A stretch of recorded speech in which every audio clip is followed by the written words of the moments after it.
So the topics today that I'm particularly interested in sharing are a little bit about how tax professionals, enrolled agents, CPAs, the type of deductions impact a tax return or rental property can have on your tax return and your taxes.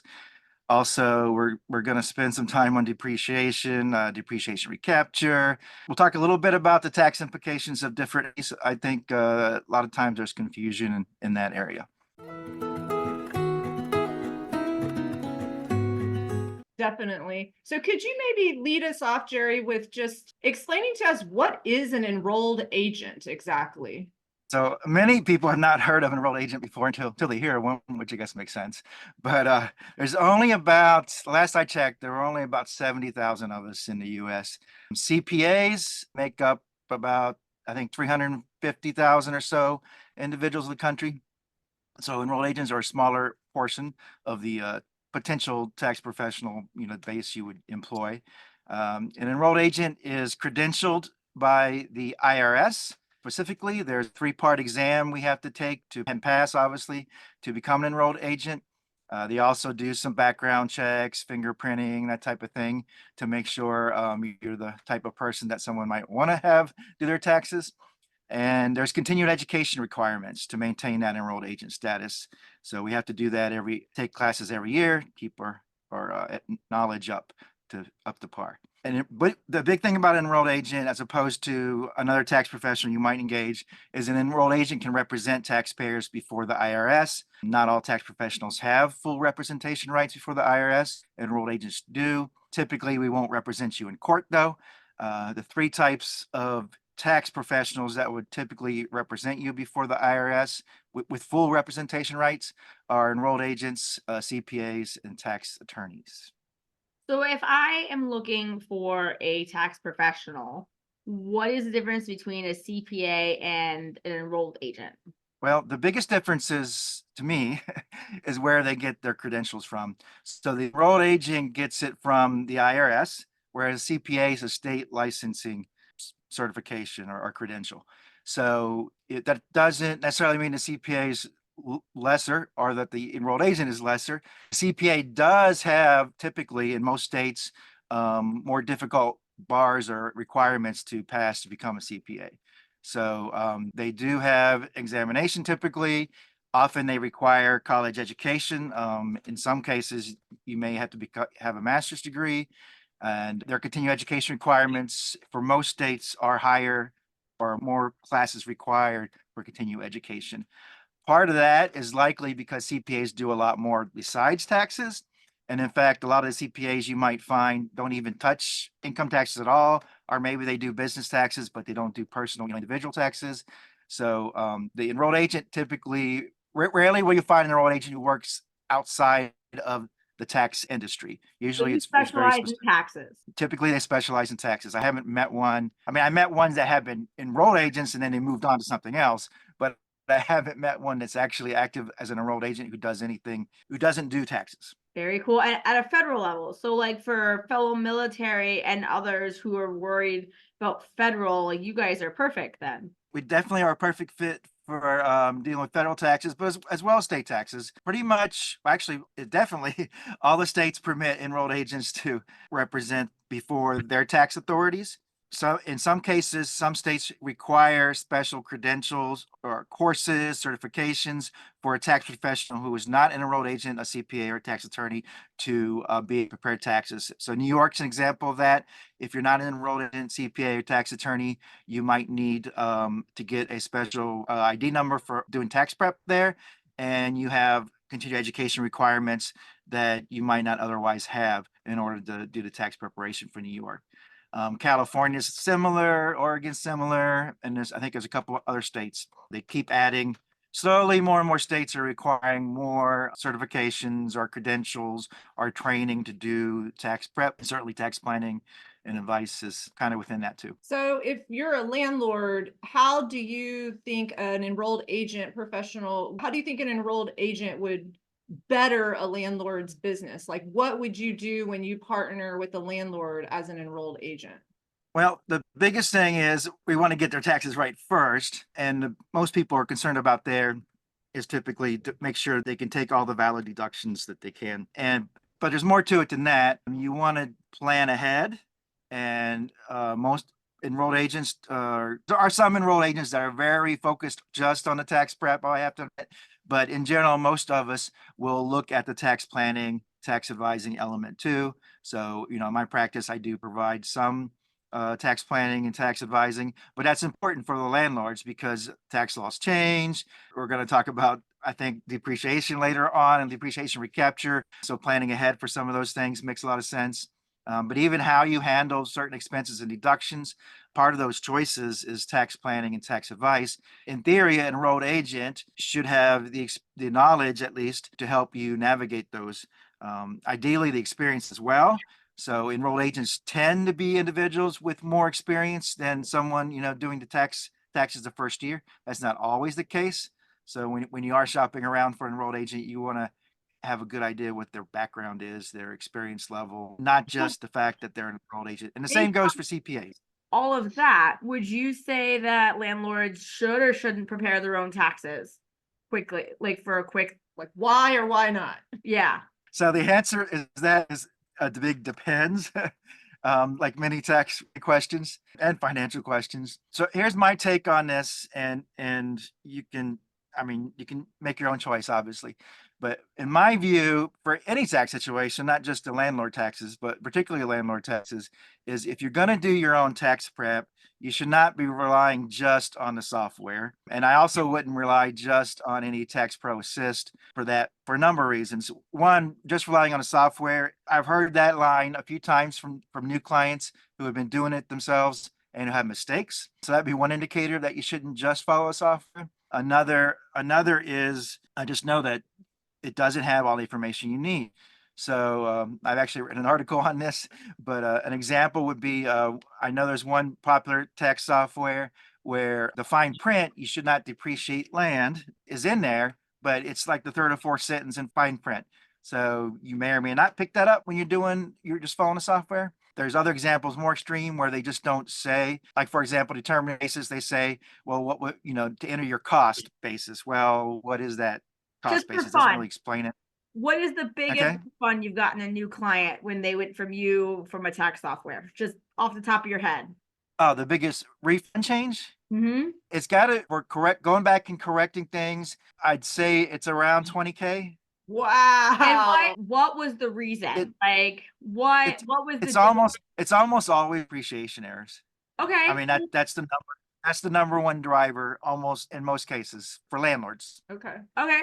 We'll ask about that later, but it's always fun to hear. What the common things are that you see. Now, we often see on the forum, and I think that we could use your, some clarification, but what is the difference in the federal government's view regarding taxes for like a trust or an individual, an LLC, a partnership, and a corporation? Sometimes we'll have the question of, well, I want to open an LLC so I save money on my taxes. It's not that's not even true, but can you please elaborate as the expert on what is the federal government's view on those entities for tax purposes? So I can.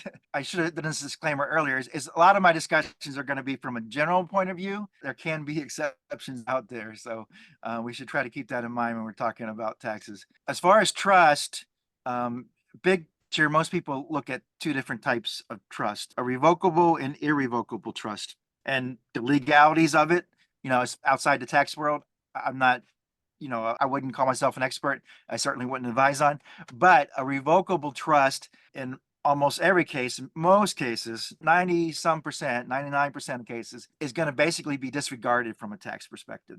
So that means you can have maybe you have property in a revocable trust, then it doesn't really change what I need to do for tax prep or that you need to do for tax prep. Same goes for a single member LLC. The federal government doesn't really view much difference between a single member LLC and you owning something directly. Single member meaning one person, one taxpayer is the owner. You could put a single member LLC under another entity, which makes things a little more complicated. So generally, that's the single member LLC are the irrevocable trust. The only thing it might benefit you from a tax perspective is the cost of setting that up might end up being a deduction. So, the annual cost, if there are annual costs associated with maintaining that LLC. Typically, it's an LLC is what I see. So single member, not really much tax impact and not really any tax benefit other than those, a slight increase in deductible costs you might have. So really what I tell people is you're looking at the legal aspects of the legal liability aspects if you're putting something in a single member LLC. And that's not my area of expertise, the legal liability. Yeah, that's all I should say about that part. It may have legal implication. It may have legal implications, but not tax implications. So it's very, a landlord would want to keep those two perspectives in mind when making a decision about what entity, and then are they going to go back to the bank and make sure the house is held in that legal entity? And it kind of goes down a whole legal path that is totally separate from taxes, right? Exactly. But then if we look at the multi-member LLC, things change up a little bit. So typically the tax difference, especially for as opposed to doing the exact same thing as an individual, the tax difference isn't huge, but there's requirements that come up that make a big difference. Especially if you're looking at a couple. So a married couple who decides to set up an LLC and put it in both their names, they've now created a multi-member LLC. From a federal perspective, that automatically means that, or it automatically defaults to a partnership. And a partnership requires filing a partnership tax return, and a partnership tax return is due March 15th, not April 15th typically. And it has, different forms, and then it generates K1s, which impact the personal return. So it complicates the situation a little bit. And typically with most couples, there's not really any change in what you're going to deduct. You're still going to have depreciation. You're still going to have really the same things in the scenarios I typically see, at least. And I think almost all scenarios where there's just not anything extra to deduct except the cost of setting up and maintaining that LLC. So there's not a huge benefit there. Oh. That there is an exception, though. I want to point out if you're in a community property state, you are, then in your couple and you set up this multi-member LLC, there is an election you can make to treat it like a single member LLC. So in those cases, it can be, pretty much same as single member LLC. So it doesn't add to your tax complications once you made that election. Do you have a question?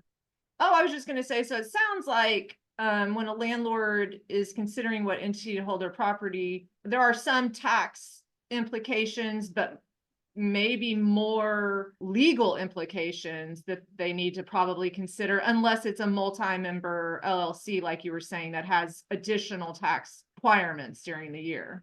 Right. So, well, the multi-member LLC or the partnership, is going to have additional tax filing requirements, but generally there's not any additional tax benefit if it's a married couple. The reason you would want to do it generally from a tax perspective, well, again, you're getting back into the legal Yeah. the legal side, because if you're partnering with people outside of your family, well, it could be within your family. If you're partnering with somebody other than your spouse, then you might want the legal protections that, the partnership have more so. You can technically own real estate, rent it out with somebody else who is not your spouse, and still file your tax the way you normally have been doing it, and not on a partnership return. So there is that option as well. Okay, so I have a question for you. You're on military land, Okay. just like we have been for ages and ages, and you see the question, I want to set up an LLC because I was told to save taxes. I mean, you see the comment, fill in the blank, right? Would you say in your head, for 80% of what you see, are you like, yes, you should do that? Or are you like me, who's like, oh, you really need to check into it. It's probably not good for you. Let's just boil it down. What do you think most of the time? For me, I'm like, oh, California, you can't do that. But what's your thought? But usually my thought, it might cost you more money to do that, right? Than operating outside without an LLC. And then two is what legal protections are you actually going to have? And I can't speak to that, but it does vary by state. I'll say that much. And there's all kinds of things you need to do to make sure, are you really operating it like it's a separate entity, like it's an LLC? Are you operating it in a way that you have those legal protections? And I'm not going to advise on how to do that. But those are the thoughts that come up in my head, is like California. You mentioned California. They're up to $800 a year for LLC cost. So if you're a landlord and you're really not, bringing home a lot of cash on that rental property, or if you have a bad year or whatever the reason, Well, do plus, you want that extra $800 cost? don't you have to have commercial like insurance too if you have like an LLC, depending on what you have? Well, here's where you get the disregarded part. So it's going to depend on your insurer, and I don't really advise on that. So you may have to get commercial insurance. I would think well, I shouldn't speak to it because it's not my area No expertise. problem. So I guess, The I do want to mention more about LLCs oh, or entities. absolutely. Okay, so there's two things we didn't talk about, which is an LLC, either multi-member, single member, can't to be an S corp. You generally do not want to do that for real estate. There's several reasons. A lot of it goes towards basis and depreciation, and part of it goes into self-employment taxes. Because if you have an S corp, somebody is working as an employee. If you're a single member, that means it's that single member. If you're multi-member, it might be only one or two of the members. If they're working as an employee, you now have W-2 income that's subject to Social Security and Medicare taxes. But if you have a long-term rental property, it's passive income that is not subject to self-employment taxes. So generally, you don't want to go to that S corp route from a tax perspective. There are exceptions. And then a similar concept with the C corporation. If you have a C corporation, then you might have the same concerns as far as additional taxes. So those two entities might create and typically create more taxes rather than less. So you generally from a tax perspective, you want to avoid those. Well, thank you so much for that summary. I feel like you captured every entity that we could possibly consider. Yep. So that's awesome. I feel like we've probably answered most of the commonly asked questions for business entities from a tax perspective. I feel like we've covered that pretty well. Is that a pretty good wrap up for that, Jerry? I think we've covered most of it. The biggest thing you get is people get this idea that there's extra tax deductions available, but it's really not. You might be able to more clearly divide certain things, but the actual tax deductions really don't change other than, like I said, you have additional costs you could deduct. Okay. So that's the biggest thing. I want to set up the LLC to reduce my taxes. And so my question and I've said that, well, how so? And Tell me more. they don't know. Somebody just told them that they could reduce their taxes that way. So other than maybe opening an entity that you didn't need, what are some of the biggest tax consequences that a landlord should consider other than an entity? So we're moving away from the entity stuff just in general. So, well, I mean, you have to understand. So another concept here is depreciation. And what happens in some cases is you'll get an individual or unfortunately a tax professional who says, well, you know what? You're going to have to repay the depreciation when you sell, so let's not take it. That would be a mistake. Well, I can't think of maybe there's an exception, but that is generally a mistake because most people what they consider active managers. So that doesn't mean you don't have a property manager. What actively involved it means you make some decisions. So you chose to engage a property manager. You chose to keep them on. You authorize maintenance. You have maintenance decisions. You authorize them. Sometimes, depending on your property manager contract, if you have one, you may or may not be involved in the selection of the clients. I have not met a military landlord or really a landlord at all who's directly owning the property who is not an active participant, an active management for the rental property. And what that means is depreciation is allowed. And if depreciation is allowed, it technically is not required. But if you don't take it, you're going to get hit with depreciation recapture, regardless of whether you took it or not. So you really should be taking that depreciation. And that's one big tax concept you got to understand is making the right choice there. Other ones are make sure you capture all of your deductions. The other one that tends to annoy me is the fair market rent. I don't know if you want to get into that one. Fair market rent or fair market value? Fair market rent. Oh, okay. Well, So I think we should get it. so What do you so think? the IRS is a category. Well, I mean Congress, U.S., United States, however you want to word it. Everybody likes blaming the IRS though, right?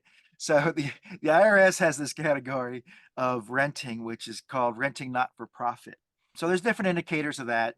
or one of which, the obvious one, is when you rent for less than fair market rent and you're not making a profit. So if you're in that scenario and you get audited, the IRS can say, oh, you know what? You were renting not for profit. That means none of that stuff should be on a Schedule E. You should be reporting all your income as other income, Schedule 1.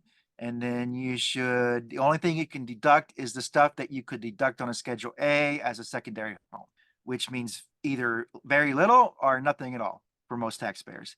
So whenever someone says, well, I'm renting just to cover my mortgage, I'm renting just to cover some of the costs, that type of thing, or I know I'm renting well below fair market rate, but the renters are taking good care of the property. Once you get past 10, 20% below fair market value, you're definitely at risk for, some audit risk there. But even at the 20% level it's somewhat situational, and possibly I overemphasize the danger, but that's one of the things I worry about.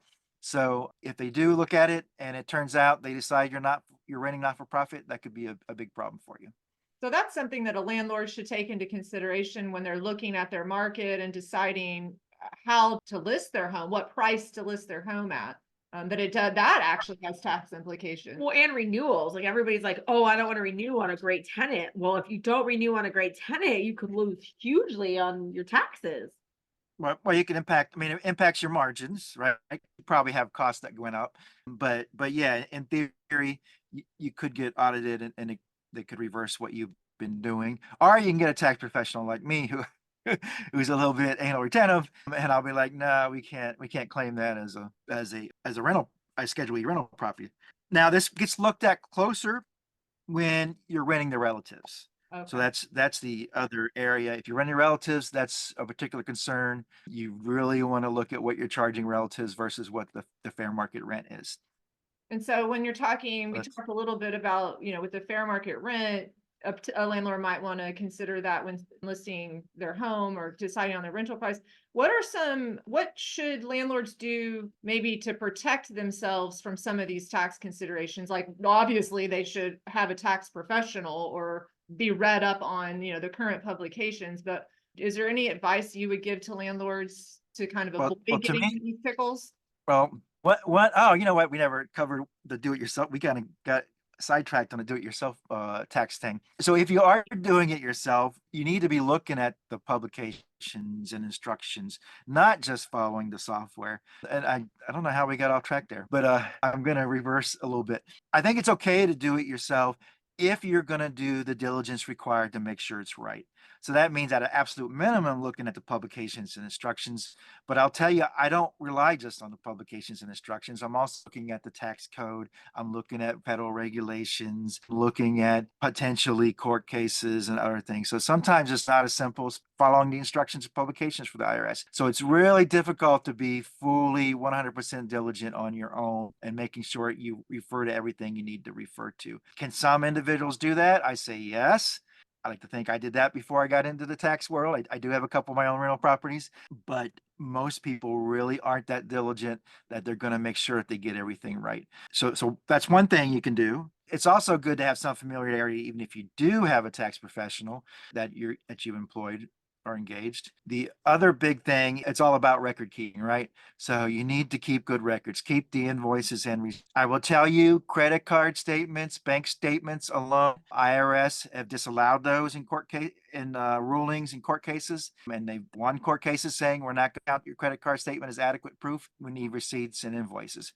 Now, I won't say they won't. Like if you do get audited, you might run into an auditor that will accept them. It is kind of situational. But if you want to make sure you're going to pass an audit, you need to keep those invoices and receipts. And most tax professionals won't prepare your tax returns unless they get an assurance that you do have those, or they actually see them, depending on how far they're going in their diligence and what they feel is required for your particular situation. How long do you that is the question that like every military family hold that box around. How long yes. That box So I don't think people are going to like my answer. To me, if you have rental property, you need to keep it all as long as you have that rental property. Now that's not what the IRS says. That's not what the typical advice is, but I like that because if you end up getting questioned on depreciation, for example, then you might need to go look at every single year, believe it or not. I've had to do that. The other aspect is typically what they say, the IRS goes back 3 years, right? So some people say 3 years. I don't think that's enough because in some cases, if they think you're underreporting income, you might need to go back 6 years. In most cases, you'll be safe keeping 7 years of tax returns. So that would be my default setting if I weren't anal retentive and want you to keep everything since you bought the property or you turn into a rental. And you can, I mean, first off, Jerry, I'm a bookkeeper by trade. So, I mean, you're speaking my love language right now. So I appreciate you pumping that out to the world. And I mean, do people have to hold on to the physical receipts or can they keep them in digital format? Digital form can be fine. I'm still kind of old school, so I do encourage both digital and physical copies. If gonna, well, most people don't use DVDs or CDs anymore. We realize the digital stuff can go away, right? Just like paper can go away. So it's good to keep two different copies digitally too, as well, just to make sure you have it. But yeah, you're right. Digital can be fine. In some cases, this is where you're getting back into some cases, some restatements are okay for some things. But again, if the IRS is going digging, you generally want to have those receipts and invoices Just be on the in ready. some form. Be on the ready, exactly. So, And it isn't that an audit is likely. The issue is when it happens, it can be, if you're not ready for it, if you don't have the backup, it can be rather devastating. right. And you would want to do everything to prepare for that instance, not be caught off guard. Yep. So kind of keeping in the same vein, could you speak a little bit about what is the standard deduction versus itemization? That's a question that we see a lot too. Well, especially with the new Right. rules change, like the last couple of years, it's changed a lot of the common thinking. So it's true. There was a change to 2018.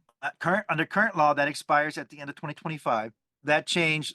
There's several things that changed. But as far as standard deduction, the two impacts for that is what they call SALT, which is the state and local sales tax limitation of $10,000 when you itemize those things. And then the other part of it is the standard deduction got raised, basically about double what it was before, in exchange for not actually having exemptions on the tax return for each individual in your family. So that standard deduction moving up, combined the SALT limitation, moved a lot of people who were itemizing off to itemizing. So in my case, maybe at most 5% of my clients itemize, maybe lower than that. So not, and I have around 200 clients. So it's not, you're talking, yeah, less than 5%, I think, actually itemize.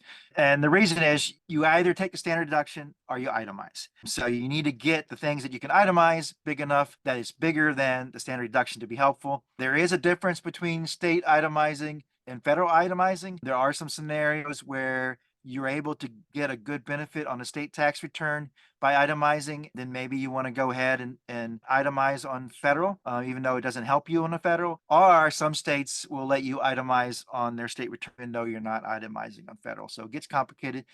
As far as landlords go, one of the biggest misconceptions, well, I wouldn't call it a big misconception, but occasionally the misconception comes up that somehow the Schedule E deductions are tied to itemizing.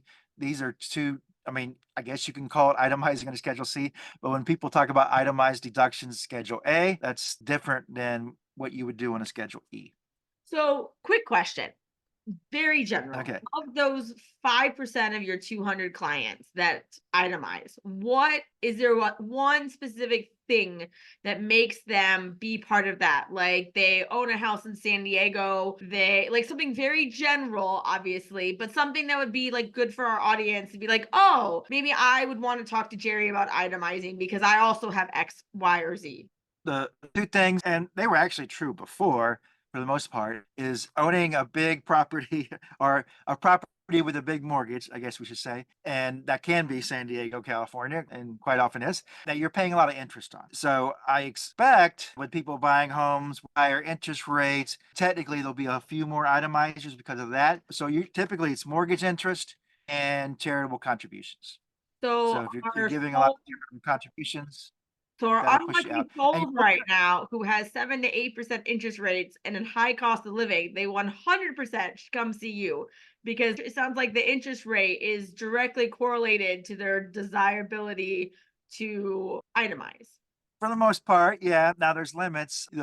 Under current law, you basically max out on $750,000 of loan balance that you can deduct interest for. So if your loan is higher than that, and there are people that have loans higher than that for mortgages, that you might not be able to deduct all the interest because it does get limited too. But yeah, if you're in that scenario, and typically the clients that are itemizing have that, and they have a high charitable contribution rate. So there's a tax benefit to giving charity.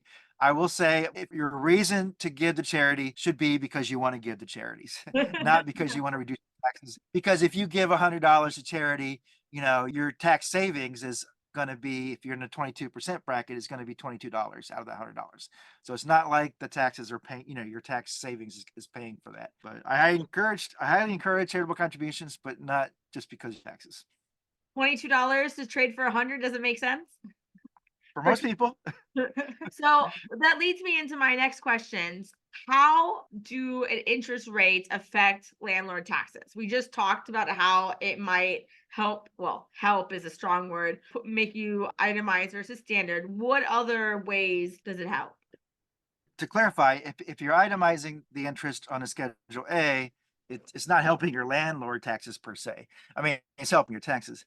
Unless you have a mixed use property. If you have a mixed use property where you're using it personally and you're using it for property, some people call that house hacking, right? Might have interest you could deduct on a Schedule A and interest you would deduct on a Schedule E. But generally, those two things are separate concepts. So I try to avoid calling itemizing or calling anything you do in a Schedule E itemizing. Sorry, I missed because most just taxes in general. that's okay. I'm lecturing, but like I said, I'm a little anal too. So there is different ways how interest impacts your ability to, or what your tax result will be and what you do in a Schedule E. And I wrote an article about that too.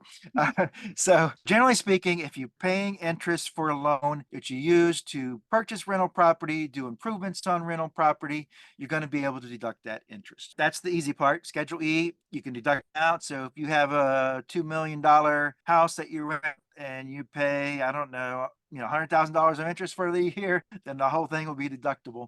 Hopefully you got a lot of income coming in too. But on the other hand, if it's $100, you can deduct it. The big concept I think a lot of people miss for rental property and interest is what they call interest tracing.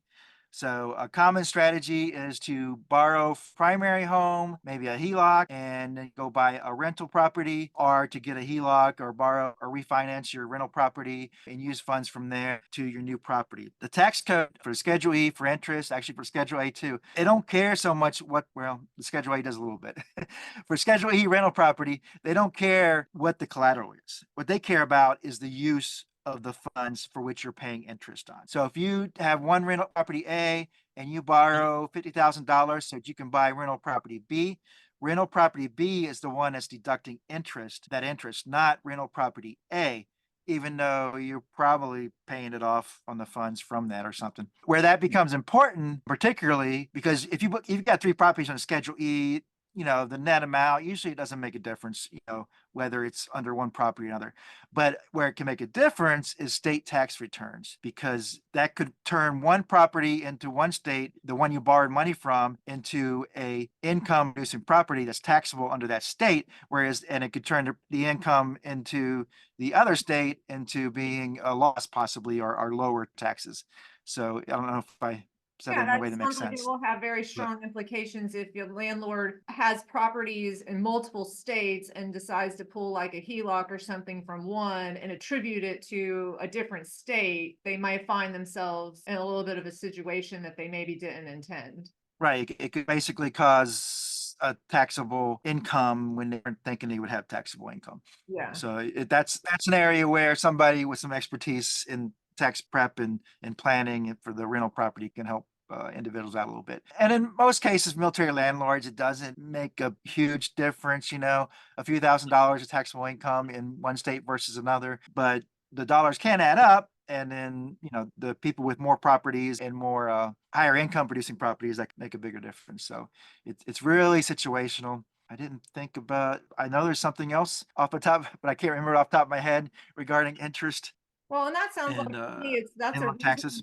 that's a reason to have a conversation, or to have like an enrolled agent in your pocket, on your, on your speed dial, so that when you are making a decision, like, should I pull a HELOC or should I refi? And you can have that conversation before you do it, by having to deal with the repercussions later. So at least you go in with an educated decision from someone like yourself who knows what those implications are. Yep, it is. It also, related topic is some individuals think you can deduct the whole mortgage, right? As opposed to just the interest. So the whole mortgage is not deductible, because what you pay for principal is you're just moving your own money around essentially, right? You're taking your $200, you pay $200 of principal. Now you just have the money locked into the house. So you haven't had a cost per se from a tax perspective. Yeah, I see that a lot in bookkeeping. I have to correct that a lot when I take over books. I'm like, no, no, no. Or they try to put their escrow payment as an expense. I'm like, no, that's not an expense yet. Yep. It will be. So I know we touched a little bit in the beginning. You talked a little bit about like asset basis and depreciation and recapture. So could we get you to talk a little bit about, like, when a landlord acquires a rental property, like what purchase costs are added to the asset and which ones are specifically expense? Because that's a big puzzle too. Okay, so this was a disclaimer, is I'm not going to cover every single Well, oh yeah, expense yeah, please, Jerry, don't. and every single scenario. So be a perfect answer. But generally speaking, the first thing we're looking at is rarely going to just the price you pay for the property that you're going to use as your depreciation basis. The math would have to work out, really weird for that to happen. But you are looking at cost of acquiring the property. So some of your um, closing cost will be added to your basis. And what you're looking at are the cost of actually purchasing the property versus loan cost, and versus, which you kind of touched on before with the escrow thing, versus something that expensed possibly later. And which ones apply where can basically, I got a cheat sheet here, so I don't miss anything, can vary a little bit. But generally, if you're the one paying recording fees, tax stamps, tramps, those are generally deductible. Owner's title insurance is deductible, but not the lender's title insurance. Or that's sorry, I won't say it's deductible. I misspoke. So see, that's what you gotta be careful, this tax stuff. What it gets added to bases is recording fees, survey fees, title, owner's title, not the lender's title, stamp taxes, transfer taxes, some abstract title fees, typical regular legal fees that aren't associated directly with the loan. So if you're buying the property as a rental property, this is an investment purchase, then you're going to look at the loan cost separately, and you can amortize those loan costs. So that's one of the errors I see a lot of time with people purchasing the property as investment property, is they don't amortize those costs. They might ignore it entirely and not include them in basis. Some people will incorrectly include it in their basis for depreciation. But the loan costs, so that would be things like points for a property that you're buying as an investment, credit report fees. I think I have loan assumption fees. If you prepay some mortgage insurance premiums, that might be a cost that gets amortized over the cost of the loan. So anything that's under loan cost, I like it when some of these ALTA statements or credit closing disclosures separate out loan cost from other costs, but I still look to make sure that, what's listed under the loan cost is actually loan costs. So you would amortize those over the life of the loan, as opposed to the adding them to your basis or expensing it. This is the case of a property that's bought as specifically rental property. You mentioned escrow accounts. So money during closing that you put in an escrow account is not generally going to be added to your basis, because it's still your money while it's in escrow. When it gets spent out of escrow, that's when it becomes an expense, that deduction potentially, or almost guaranteed. But that's when you start looking at it as far as being able to do something with it. When you buy a rental property, it's important to know what the in-service date is. It can be as soon as you purchase it, if it's already being rented out, or it could be as soon as you purchase it, if it's available for rent as soon as you rent it out. But typically, it's going to be the date for which you say it's going to be available for rent and when it's actually available for rent. That's usually what you use because you can prove. There can be some scenario exceptions though for that, where you can do it earlier when you're advertised potentially, but that's a case for case basis. I'm not going to get into all those analysis right now. So it's important to go through. Now, if you are doing it yourself, you can go through these Pub 523, 57, 535 business expenses. You can go through forgetting the one for depreciation, but there's one specifically for depreciation and basis. Those pubs can help you figure out, which costs go into the basis and which don't. But once you've added all that stuff together, that's when you go in and determine land value versus building value. And there's several different methods that can be used for that. There is not, I repeat, there's not a thumb rule that is acceptable by the IRS of like 15% or 20% or 10%. Whatever someone tells you, there is no court precedent which says this specific thumb rule works in all this. They might get you in the ballpark. They might keep you out of big trouble in an audit, but they're not going to be technically right. The way we typically allocate is based on tax assessments and are an appraisal that actually has land value. Most appraisals now that I see do not have a land value. So we typically are looking at tax assessment information where it splits out, gives you a ratio between land and building value. So once you determine your overall basis, you determine your depreciation basis by subtracting the land. There's other factors though that go into basis. So let's say you bought the property, you had a lot of work to do on it, you spent $40,000 in improvements. If it's before the date it's available to be in service, there's no way it's going to be a deduction. It's going to be, they're typically going to be added to your basis. So your adjusted basis would be higher than what you bought it for, and that'll impact your basis number two. If I make it sound complicated, because it is more complicated than people want it to be simple, I'll just use my purchase price, but it's just not that simple. Yeah, and then I think it's probably for the layman who is most people, like I know I geek out about this stuff and you geek out about this stuff, but the whole reason that I think maybe we need to answer the question of the whole reason you want to make sure that you get the proper basis for your rental property is so that you can properly calculate the depreciation every year and properly expense that from your rental revenue. Would you say that's a fair statement? That's why you want to draw this effort to Yeah. make sure you get the right number. Because one, you want it to be right in compliance. Well, I want it to be right in compliance in the tax code. We want it to be right in compliance in the tax code. Most people do. Whether they want it to be right because they don't want to get audited and fail the audit, or for other reasons, I guess can vary. But ultimately, we want it to be right, because if you have to go back and fix it, it can be a pain. If you sell it and you got to go back 10 years of fixing this, it can be a pain. There is a method that simplifies it a little bit, a change accounting method, Form F3115. But if you can avoid that by having it right to begin with, that's good. I do want to mention before we go off depreciation itself and basis, if you are converting a property from personal use to rental property use, generally your will be the lower of the adjusted basis. All that stuff we kind of already talked about are your fair market value. They do this to minimize people gaming the system as far as we put the property in service, but depreciation basis will be the lower. If you're doing a conversion from a personal use to rental property use, the depreciation basis will be the lower of your adjusted basis at the time you put it in service versus the fair market value at that time. So that's important to remember. In most cases, the past 10 years, since 2008 or so, it's always been the adjusted basis because fair market value has been going up over time. But occasionally there's somebody who doesn't fit that category. So you told us a little bit, or a lot of it, how to assess our basis. You've told us about depreciation. And in the very beginning of our talk, you said, take depreciation because there's something called depreciation recapture later. We see this question on the forum a lot. So as a tax professional, what is depreciation recapture? When does it come into play?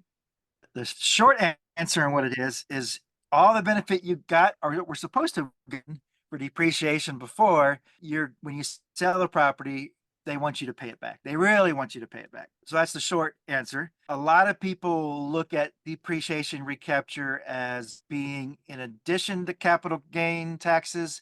It's kind of not though, because depreciation recapture is part of that whole capital gain process. What happens with depreciation, as you depreciate the property each year, you actually are lowering, you won't see it per se on your tax form, but you're lowering your adjusted basis each year.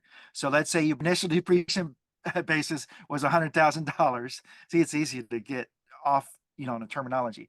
If your depreciation basis at $100,000 and you've over the life of you've had this property, you've depreciated $20,000, your basis calculation for when you calculate your gains is going to start at is going to be 80,000, not 100,000. So instead of if you sold it for 200,000, I hope you're following. It's hard without a whiteboard or something. If your depreciation is $100,000, and that's going to be your cost basis too in this case, just to make it simple, and you sell it for $200,000, you think your gain is $100,000, but depreciation lowered it by $20,000. So your gain is actually $120,000.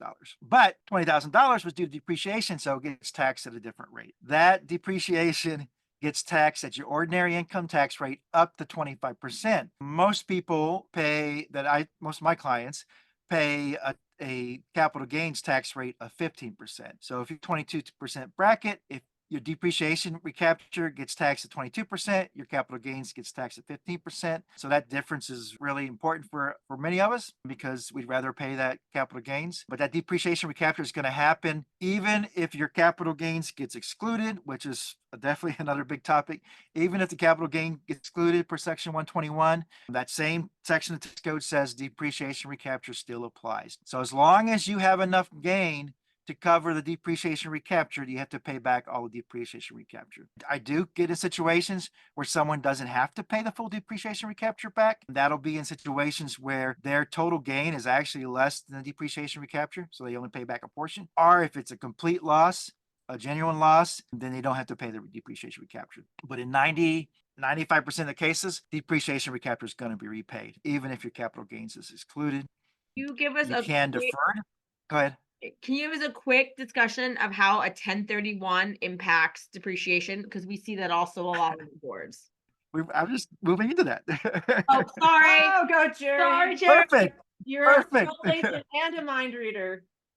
So yeah, so you can defer depreciation recapture as well as capital gains if you do a 1031 exchange. I'm not going to get into that too much, but I'll cover some important points. A 1031 exchange is basically to encourage investors to keep investing, and you're going to take one investment property and sell that and buy another investment property. There's rules about timing for this. You do have to use some kind of qualified intermediary to take the funds from the sale and then use those funds to apply to the purchase to avoid paying any upon the sale, to avoid paying any depreciation recapture and any capital gains taxes. You generally are looking at buying a bigger property and generally looking at a bigger loan. I say generally because it just depends on how the math works out. So I don't make any promises without actually looking at the projected numbers. You can do that as long, you can 1031 exchange from a small $100,000 house and eventually have a $10 million apartment building. It does have to be like-kind property. What that means from a tax perspective, IRS perspective, Congress perspective, is you're going from some kind of real estate property to some other kind of real estate property. So you can have a residential rental property, buy a gas station, and then from a gas station, buy land, from land, buy an apartment building. It really, as long as it's real estate, you should be okay. Yeah, I can't think of a scenario where you wouldn't be for 1031. But there's rules with 1031. It needs to be planned ahead of time. You need to have it set up ahead of time to be able to do that 1031 exchange and do it properly. And the timing is very important. Sometimes you can have what I call a partial success and have the gain taxed or some depreciation recapture applied. In cases, you may fail. You might not meet the timeline requirements. And then now all of a sudden you have a bunch of taxes to pay. Okay. Does that answer you too much or not enough? Oh, that answers a lot. I think we're going to have people going to look up more information or definitely reaching out to you to get their answers for sure. I do want to move on to another topic that I think, well, two things, but let's start first with what is passive loss? So you actually have kind kind of three kind of activities. Well, here, let me It's hard to make summarize sure it it's for right you. terminology. Let me Okay. summarize it for you. So what is passive loss? How much can accumulate? When can a landlord use it? And what is a good tax strategy for this passive loss? All right. Well, we'll say it this way. Passive losses or passive income is generally income that's not subject to self-employment taxes or subject to Social Security, Medicare, FICA taxes, those type of category taxes. So having passive income gives you a tax benefit just by having that type of income. So that is one way rental property saves you taxes, that passive income is not subject to those other taxes. What happens though is if you have a passive loss, there's limitations on how you can apply that loss to reduce your taxes outside of the rental property area. Focus on rental property passive losses. The way you accumulate this is you have a loss one year and you're not actually able to count it against your other income to reduce your tax liability for the other income. Say if my income for the year, say I W-2 income for the year, and other income that adds up. I got my pension, military pension, which I definitely enjoy. If all that income adds up over $150,000, then I cannot deduct any passive losses that I might have. So if my rental property generated a loss, it's a passive loss. I can't use it to lower my other tax liability. So what happens is if I have a $5,000 loss, it gets put in my little side bank, you could call it. And then on the following year, if I have $5,000 of passive income from the rental property, I can use that $5,000 loss from the previous year to offset that. Then my little bank of passive losses is down to zero. Or I can have another passive loss. So now I have another $5,000 loss. So going into the following year, I have a $10,000 accumulated passive loss.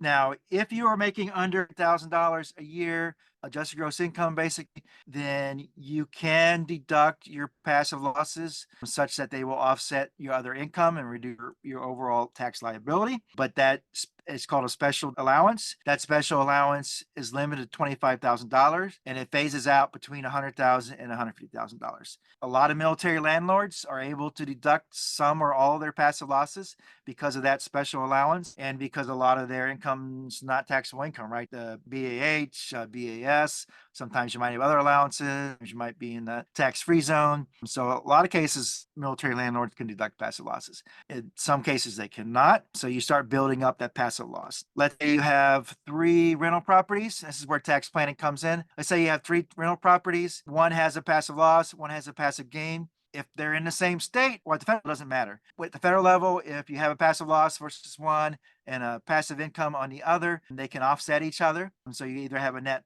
passive income or you have net passive loss. If they're in different states, that's where things might get more complicated because Virginia does not care if you have a passive loss in California. If you have passive income in Virginia, they're going to want to tax you on it. Whereas the federal level, they're willing to take, what the net result is. So that has implications. The other big implication for passive losses is, let's say you've had rental property for a while and you've had lots of passive losses, then maybe you have $50,000 of passive loss. And then you're like, well, I'm going to sell one of my rental properties and I'm going to have $50,000 of gain. Well, if I have this $50,000 passive loss in the bank, and since that's gain is technically passive income, use that passive loss to offset that gain. And it can offset gain that isn't necessarily if you're selling that property, it can offset gain that isn't necessarily associated with that specific property. Hopefully that makes sense. Yeah, So absolutely. there's some tax planning opportunities there. So in some cases, if you racked up those passive losses, you want to avoid some capital gains, then you may want to sell a property just to take advantage of that situation. Yeah, I think that answers the question of, like, you don't just come to a tax preparer at the end of the year with your taxes. You consult tax preparers throughout the year when you're making these big decisions, because then you can actually have a tax strategy and be proactive in some of those decisions that you make. Like, if you have that loss and you're really concerned about cashing in that stock or something like that, well, maybe the taxes won't be as doom and gloom as you think they will, or something like that. I'm just throwing out a random example. It may not. It's also good if you are doing that sale and you are going to be paying capital gains taxes, then maybe you need to estimate how much it's going to be. In some scenarios, even though you owe a big chunk of money, if you wait till tax filing, in some scenarios, you might not have a tax penalty because there's an equation for that. And in some cases, you might owe a penalty. It used to be the penalty and interest wasn't a big deal because interest rates were low, but IRS interest rates have gone up just like interest rates. So it may be a bigger deal to wait to pay those estimated taxes. So yeah, I tell my clients, please talk to me before you make any decision that could impact your taxes, and definitely talk to me before you start that LLC, because what people tell you might not be what you expect, Yeah, and I or mean, what is. yeah, right. And well, and I think kind of going into that, there was an article that you wrote that I wanted you to maybe expand a little bit on. It was, why is a big refund not necessarily a good idea? Well, so sometimes some taxpayers, they're going to get a big refund regardless, right? Because especially if you're in that tax-free zone and you qualify for some refundable credits, additional child tax credit, earned income tax credit. Some taxpayers, if you don't have a tax liability, but you're getting those refundable credits, you can't help it. So quality a statement with that. In some cases, you just can't help it. If you can manage to get a lower refund, that means you're gonna have, the lower your refund is, the more money you have during the year, because they're not taking it out of your W-2 for withholding. They're not taking it out of maybe retirement income for withholding. You'll have access to the money earlier. You'll be able to use things with it earlier, maybe invest in something, invest in stocks that hopefully you'll make some money off of. So to me, that's the big thing, is access to the money earlier, and hopefully you'll do smart things with it. Or if you do want that vacation, you'll be able to do it that much sooner. The other thing is, it's an indicator you're not looking that closely at your tax situation, and maybe because of that, you're missing out on some opportunities because of that. So it's kind of a red flag there. The other thing is, you are giving an interest-free loan. So even if you had it in a bank versus the government holding it, you're like more interest in the bank than you are from the government. There are cases where the IRS, U.S. Treasury will give you interest, but it generally not because you decided to let them have an extra money throughout the year. So I really don't view a big refund as a good idea. There are exceptions, like I said, the ones with the refundable credits. And also, if you really can't manage your money well and save up, some people do use it as a savings account per se. The problem with that strategy is you don't necessarily know how big it'll be. So whether it'll be the amount you expect it to be, and it's just, the math is bad. The math on the your return on investment on the government holding the money and then giving you a refund is just not good. Is that kind of what you were looking for? Absolutely. I think Elizabeth has a question. Okay, Sherry, my question, and I'm doing it because I am not the bookkeeper and I can make Sasha cringe. So how so say a client reaches out and wants to hire you, including myself. Obviously, you don't want my shoebox that I have kept all my receipts in all year. How do I best organize and get it ready so that you can do it for me in the best, cheapest manner possible? How do I help myself? Okay. So generally, most landlords, they only have a few properties. I find it to be just fine if you have that Excel spreadsheet. You're updating every month, you're providing summary statements. So that can be good. I'm having that every month, or usually every month is fine. Every month, copying your digital receipts, that type of thing's fine. So tax professionals can take summary statements as long as what the information they're being provided makes sense, and then I don't necessarily have to receipt all the receipts. The times I want to specifically see receipts are a lot of times have to do with repairs versus improvements. If you've given me a summary statement saying you did $10,000 of repairs, we're going to have to look at it closer to make sure we're treating everything as it should be versus as far as repairs versus improvements. And then I might want to see those receipts. The biggest thing is to have the information summarized in a way that makes sense. So each tax professional might want it a little bit different.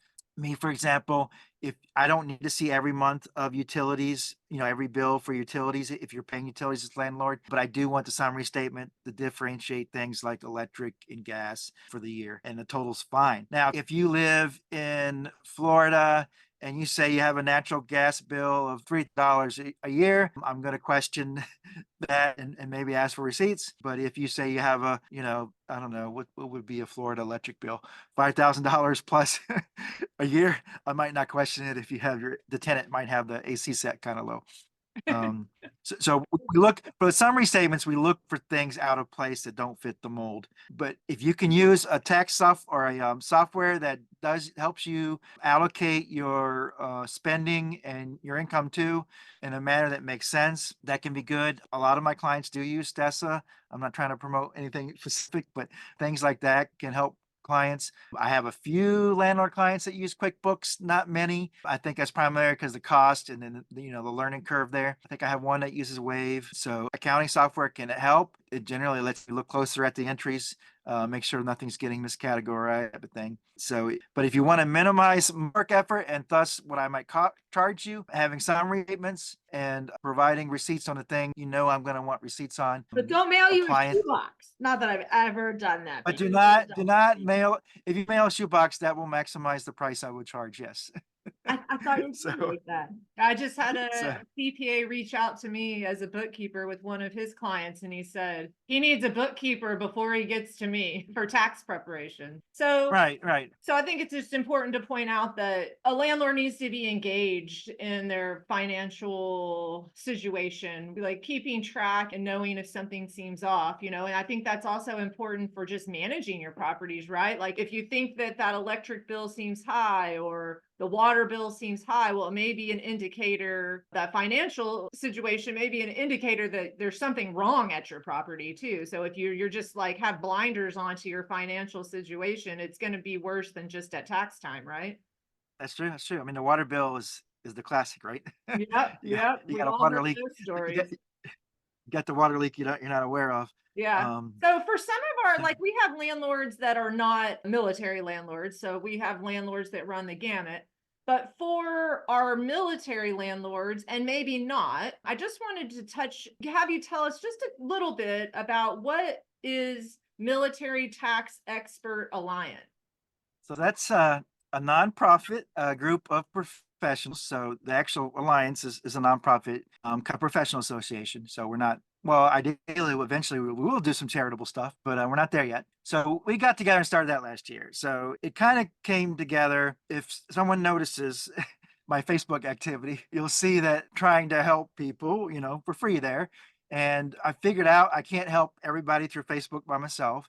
And I've also figured out I can't I don't want them to make the tax mistakes, is what it comes down to ultimately. I don't want the military folks to make the tax mistakes and go to people that don't have the right expertise. So I can't do that on Facebook. I can't take everybody on as clients, and I might not be the right person for their particular tax situation. So the Military Tax Experts Alliance is one of our goals, is to help people find tax professionals that know the military lifestyle because they lived it. So everybody has some kind of military affiliation and they have the expertise in taxes to do it right. And they have the desire to make sure things are done right, which, occasionally there are some, not all tax professionals are do things the right way, or intentionally don't do the right things way. So we want to make sure you get connected with the right people.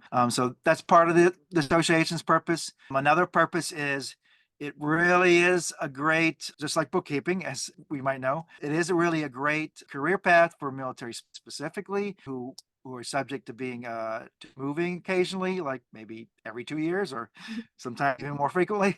Tell us more, it's- Jerry. We know not about Yeah, it. probably know a little bit about this, and a lot of the people watching this probably know a little bit about that. Yeah, so it works. My practice is all virtual. Even the members that aren't all virtual, they service a lot of clients remotely, virtually, because that's the nature of the beast. And there's a huge advantage for service members to find that right person for them and stick with that person as a PCS from one place to another. So I know you really like your person. A lot of people really like doing it in person. The tax sitting down with the person, looking at them eye to eye. I get that, but once you got it. I guess my point is for that part is that there's a lot of times you see errors because people switch tax professionals. Not that it was intentional, but maybe they didn't provide all the information to the new tax professional. Maybe they just misinterpreted it. I don't know. But sometimes like passive losses get dropped. We talked about accumulating those. I've seen cases where someone switched, tax professional every few years where the passive losses didn't carry forward from each year. So that had to be corrected. I see depreciation not being redone, the basis being redetermined because they didn't have the data from the prior tax pro. There's a lot of things there where ideally, if you just found the right person earlier and you stuck with them, you would have probably been better off to minimize errors. So Well, it's a true it's relation. my effort. It's a true relation. So Like yeah, you yeah. really do want to build that longevity so that they know their tax preparer knows what your plans are and you can run your plans by your tax preparer. And I would think that sticking with the same person would only help in that relationship. And then It definitely helps. And the Military Tax Expert Alliance is my effort to help people get to the right person. And that right person is not necessarily me. It's just I don't want them to get their stuff wrong. oh, I don't want their stuff to be wrong. Jerry has a big heart. But So don't get me wrong, I do like earning money too. all like I earning feel you on that. So as an enrolled agent, what specifically can you do for a landlord? And when specifically should a landlord reach out to you? Like what time of year? Is there a best time of year or is it just reach out to me when you need help? So March 15th is the perfect time to reach out to you, right? right. Right? March 15th is not the perfect time. That is right when It's- you want, or let me Hey, say, it's a loaded question. I know the answer. That's why I'm asking. I mean, Jerry. April 11th is even better, right? Like that's right when you want us. Well, if you want to get an extension, that would be an okay time. It's still not preferred for that, but it could work. So as far as what we can do from the prep planning, to me, it's what you can get stuff done correctly. So one thing I do is like some others do, we will do analysis and give you an opinion on certain situations, right? So if you're going to look doing that sale and you want to know if you qualify for Section 121 exclusion, I do analysis for that for people and I do charge money for it. So that's something you can reach out for besides actually doing the tax prep itself. We can do reviews and usually we'll charge money for that too. But if you come to me as a new client, I'm going to review your past tax return regardless. The tax prep, tax planning, tax advice. I do monitor IRS transcripts for clients where I can go in and I have software that helps me pull the transcripts, do some analysis. I do some analysis and we try to identify if they do have any issues that the IRS is kind of latching onto and potentially going to send them notices or perform an audit, that type of thing. So that's kind of different. Not everybody provides that service. It's not just tax prep. I also, many enrolled agents, like to help people make sure they get their estimated taxes right. So I have a few clients where we look at their estimated tax situation every quarter. We do need that bookkeeping information sometimes to make sure we get that right. We also look for future, planning. When should we sell the property? And I look at that from a tax perspective. I don't really do the financial side of it that much. You mentioned I was a financial counselor. I'm not a financial planner. Those two things are different. Financial planner can give you specific investment advice. I cannot do that as far as from an investment perspective. I mean, I can talk about Roth IRAs, benefit disadvantages, and traditional IRAs, that type of thing from a tax perspective, but not from that financial planning perspective. But enrolled agents is not just the tax prep, I guess is what I'm trying to get to. Well, and Jerry, Ultimately. I don't know, everyone probably doesn't know here, but you're the owner of JZ Financial Management. And so, like you said, you're not just an enrolled agent, but you're also an accredited financial counselor. So that almost opens it up to a landlord who come to you for any number of reasons, any time of year, right? Right. So me specifically, the venture counselor aspect, and I am kind of shifting that part of the business now that you mention it, to where I'm focused on two type of clients. One is people who want to become tax professionals and they're working on that as a business. And then two, clients who are new or relatively new landlords who need a help sorting out all financial aspects of it. So that's a financial counseling where it's kind of like if you're doing it on the personal side only, where you're looking at the budgeting, the Yeah. steps that need to be taken, sorting out your priorities, that type of thing. So I am shifting my financial counseling where I'm not it for everyone, just for those few select areas. And then that's year round. If you're looking at tax preparation, generally speaking, and you want someone with the real estate expertise, I say generally you're going to want to look for that person from May to December if possible and engage them early in January. Unless we've switched from like working for somebody to our own business, a lot of us are going to get full up pretty quick. I'm still taking a few clients right now on January 16th. I might take an occasional client once I get officially full up based on, certain people referring them to me, you feel kind of obligated to take the client. But at some point I'm going to say, hey, I'm happy to do your tax prep for you, but you've got to be okay with an extension. Yeah. And some people fear that extension because they've never done it before. I don't think it's anything to be scared of. You just need to realize you're extending the time to file, not the extension to pay. So some time needs to be allowed for doing a reasonable estimate of what you might have to owe if you're in a situation where you might owe when you do that extension. Because if without that analysis, your extension might not actually even be valid in some cases. So Which it some sounds people like, don't know that. You're obviously a wealth of knowledge, right? That's why we chose you, and you're very active in the community of landlords. So you're definitely a subject matter expert. And it sounds like you have a network of people that are as great as you, that you're, building that enrolled agent and that like professional empire, so to speak. So we look forward to forging a relationship with you and landlords and just pulling everyone together and not being afraid to have that conversation. A lot of people are afraid to talk taxes or afraid to talk money and finances and maybe even to the detriment of themselves, like, oh, my stuff's a hot mess. I don't want anyone to see it yet. Well, there's no time like the present. Like, get started and get it over to the enrolled agent or the bookkeeper or whoever, but it's good to have in focus. So we really do appreciate you taking time out of your day and your very busy season to share with our Landlord Help Hub community. It means a lot to us. Thank you, Jerry. All right. Well, thank you. I've enjoyed this time. I like to hear myself talk, like many people. Well, and we're going to share all of your contact information, how landlords can reach you. So whether you can help them, immediately or in the future, or connect them with someone who would be a good fit for them, we're definitely going to share your contact information and pass you around as our referral to all the landlords. So be ready, Jerry. They're coming. Oh, they already are. They already are. Thank you. I appreciate it. I appreciate it, but I guess I should stop talking because otherwise I'll just keep going.